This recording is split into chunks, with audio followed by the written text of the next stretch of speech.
विभागों को भेजते हैं, विभाग उसकी फिजिबिलिटी चेक करते हैं, उसका अनुमान लगाते हैं। उसके बाद इकट्ठा एक साथ जो मैंने तय किया है कि जिस विधानसभा में जा रहा हूँ, अभी तक मेरी दोनों जिलों में 6 विधानसभाएं हुई हैं। अभी 3 दिन में 3 विधानसभा ये हो जाएंगी।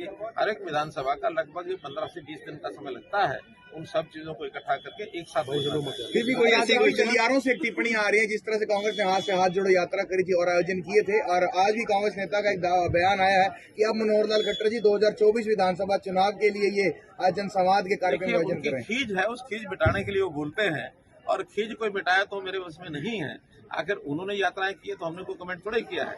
लोकतंत्र में हमको मालूम है कि 5 साल का ये कार्यकाल होता है, और 5 साल के कार्यकाल में अगर वो कहे कि हम तो फील्ड में निकलेंगे और ये सामने वाले हाथ पर हाथ रख के बैठे रहे, तो आपको लगता है कि भी सारी पार्टियां हाथ पर हाथ रख के बैठेंगी क्या? सर, हुड्डा जी का ये भी कहना है कि भी अक्सर देखा गया कि विपक्षी लोग जो है सत्ताधारी नेता के साथ, दल के साथ जुड़ते हैं। इतना आसान नहीं है, तो उसका कोई ना कोई एक समझौता, कोई ना कानून बना करके उन चीजों को हल करने का एक रास्ता, और कोर्ट भी ये कहता है कि वंस फॉर ऑल ऐसी समस्याओं का हल करना चाहिए, तो हम लेजिस्लेचर के माध्यम से इन समस्याओं का हल जहाँ तक संभव होगा जनहित में इसको करेंगे। सर, शाहबाद में 2-3 ऐसी कॉलोनियां हैं जो बाजीगर कॉलोनी से संबंधित रखते हैं। सर, रेलवे विभाग की तरफ से कई बार उनको नोटिस आ गया, और वहाँ पर जनसंख्या भी काफी है। 500 परिवार है ये। जी सर, जी सर। 500 परिवारों को हम विचार हमारा यही है कि उनको कोई ना कोई अल्टरनेटिव स्थान रिहेबिलिटेशन का मिले।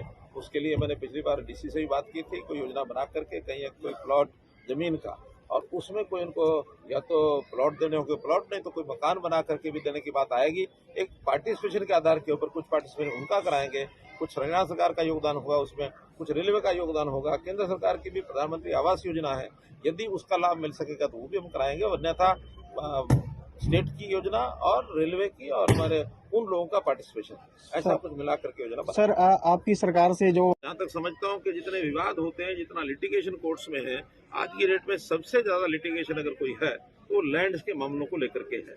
उसमें भाई भाई का झगड़ा भी है, उसमें इलीगल एनक्रोचमेंट भी है, उसमें पंचायत के जमीनों के झगड़े भी हैं, उसके अंदर मलकियत को लेकर के बहुत तरह की चीजें ऐसे चल रही हैं। हमने इसकी शुरुआत कर दी है। इसमें पहले तो लैंड की 1-1 इंच की मेजरमेंट उसको हम कर रहे हैं, फिर उसमें स्वामित्व के नाते से गांव में लाल डोरा उसको हमने खत्म किया है। बाहर के एरिया में हम उसमें लार्ज स्केल मैपिंग ये कर रहे हैं। शहरों के अंदर एनक्रोचमेंट ना हो, ड्रोन के दृश्य के माध्यम से उस काम को हम कर रहे हैं। डिजिटलाइजेशन ऑफ लैंड रिकॉर्ड्स, ये सब हो रहा है, ताकि जो क्लियर कट लैंड्स हैं उसमें कोई आगे समस्या ना आए। पहले की जो समस्याएं हैं उसके लिटिगेशन को खत्म करने के लिए हमारे रेवेन्यू के नाते से सारी रेवेन्यू कोर्ट्स वो एक्टिव हो गई हैं, और अगर उसके लिए अलग से कोई पॉलिसी कानून बनाना पड़ेगा तो कानून या पॉलिसी बना करके और एक मुश्त इन समस्याओं का हल किया जाए।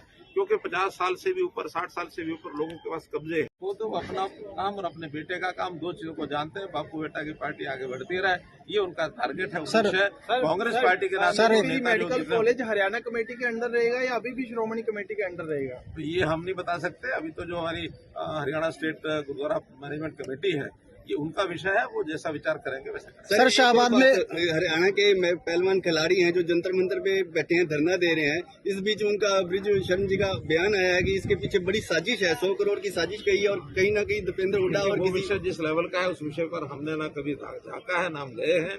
अभी चूंकि ऑल इंडिया लेवल के सारे विषय हैं, दिल्ली में वो लोग बैठे हैं, संपर्क भी कर रहे हैं। वहाँ जो बयानबाजी चल रही है, इसमें सुप्रीम कोर्ट ने भी बीच में दखलंदाजी करके और एक FIR लिखने की बात कही है।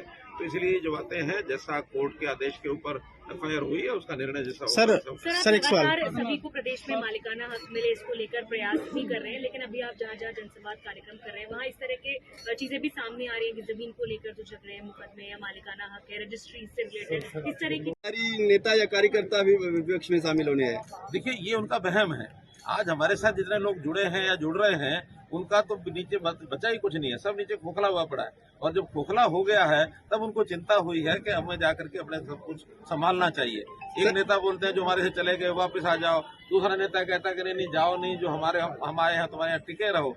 जितना जन समर्थन हमारे पास चाहे पिछले चुनाव में मिला है, चाहे इस चुनाव में मिलने वाला है, इस बौखलाहट के कारण ये सब बातें कह रहे हैं। लेकिन हम आपको बता रहे हैं कि हमने पिछले 8-8.5 साल के अंदर और केंद्र की 9 साल की सरकार के अंदर जो भी चीजें, जो उपलब्धियां जनता को दी है, जनता उसमें ओवरवेलमिंग जिसको कहना चाहिए एंथुसिज्म में है।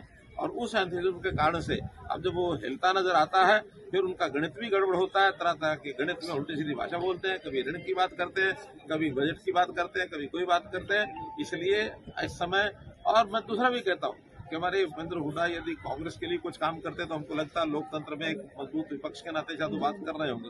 वो कांग्रेस ने बताया अभी एकदम टाइम बताना ठीक नहीं है, लेकिन उनकी उम्मीदों को हम बेकार नहीं सर जाने देंगे। एक सवाल हो सर, एक शाहबाद का जलेबी पुल है, कई वर्षों से उसकी लाइटें बीच में पड़ी है, ना वो नगर पालिका में ना किसी में। स्थानीय समस्या के बारे में इतनी जानकारी सर एक क्यों इस जो मसले परिवार को पहचान मांग रहे पत्र हैं? आपने विशेष कही है कि इसमें करेक्शन के लिए लोगों को बहुत दिक्कत आ रही है। वो कहते हैं कोई फिक्स सीएससी की बजाय कोई एक विशेष जगह आप बनाई हमने इसके लिए कैंप्स लगाए हैं पहले भी, अभी भी जहाँ कहीं की ज्यादा समस्या हमको ध्यान में आएगी उसके कैंप्स लगाएंगे, लेकिन इस पर एडीसीज और डिप्टी कमिश्नर लगातार उनकी हमारी चर्चा होती है।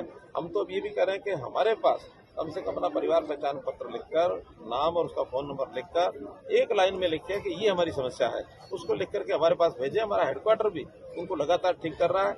लगभग 2 लाख में से 1.25 लाख के आसपास ये चीजें सॉल्व हो चुकी हैं, लेकिन और एक 15 दिन में, महीने में, अच्छा ये सतत चलने वाला काम है, क्योंकि सतत चलने में बहुत सी चीजें ऐसी हैं, जनता भी नई नई चीजें लेके आते हैं, जैसे बाइफर्केशन ऑफ फैमिलीज। आज एक विषय आया कि मैं रहता तो हूँ अपने परिवार में, लेकिन बेटी के साथ रहता हूँ। मैं चाहता हूँ बेटी का परिवार अलग रहे, मेरा अलग हो।